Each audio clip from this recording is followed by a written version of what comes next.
ఆదికాండం 33వ అధ్యాయం యొక్క సారాంశం. ఈ అధ్యాయం యాకోబు ఏశావులు కలుసుకొనుట మరియు వారి మధ్య జరిగిన రాజీ గురించి వివరిస్తుంది. అన్నదమ్ముల కలయిక. యాకోబు తన భార్యలను, పిల్లలను వేరువేరు గుంపులుగా విభజించి అందరికంటే ముందుగా తాను నడుస్తూ ఏశావుకు ఎదురెళ్ళాడు.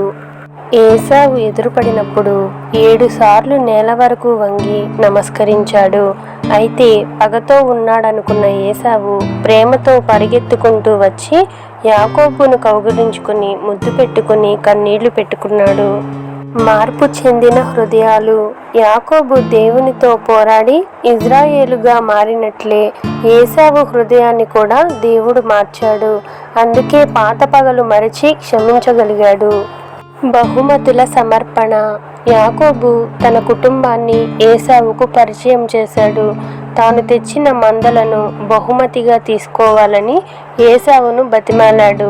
మొదట ఏశావు నిరాకరించినప్పటికీ యాకోబు పట్టుబట్టడంతో ఆ కానుకలను స్వీకరించాడు. శాంతియుతంగా విడిపోవడం.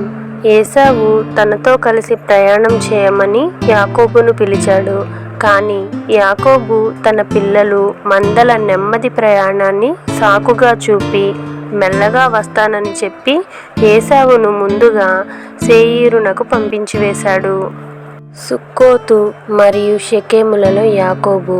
ఆ తర్వాత యాకోబు సుక్కోతుకు ప్రయాణమై అక్కడ తనకొక ఇల్లు, పశువులకు పాకలు కట్టుకున్నాడు.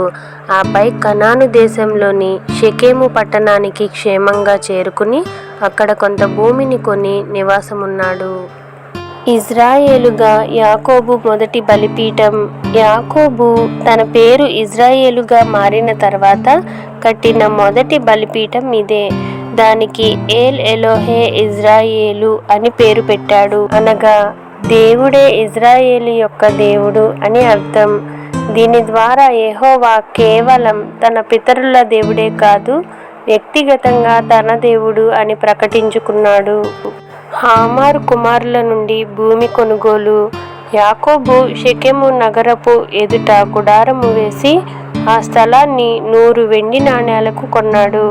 ఇది కనాను దేశంలో అబ్రహాము తర్వాత వారు కొన్న 2వ అధికారిక భూమి. ఈ అధ్యాయం నుండి మనం గ్రహించవలసిన మరికొన్ని ముఖ్య విషయాలను ఇప్పుడు చూద్దాం. రాహేలు యోసేపులపై ప్రత్యేక ప్రేమ.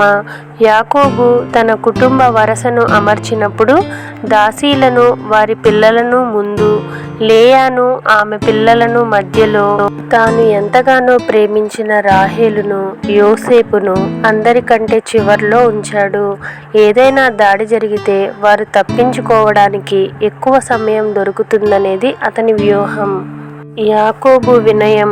అంతకు ముందు తండ్రిని, అన్నను మోసం చేసిన యాకోబు ఇప్పుడు ఏశావును నా ప్రభువా అని సంబోధిస్తూ తనను తాను నీ దాసుడను అని తగ్గించుకున్నాడు. అతనిలో వచ్చిన నిజమైన మార్పుకు ఇది గుర్తు. అన్నలో దేవుని ముఖాన్ని చూడడం. ఏశావు తనను ప్రేమతో స్వీకరించినప్పుడు యాకోబు అతనితో నీ ముఖము చూచుట దేవుని ముఖము చూచినట్టున్నది అంటాడు.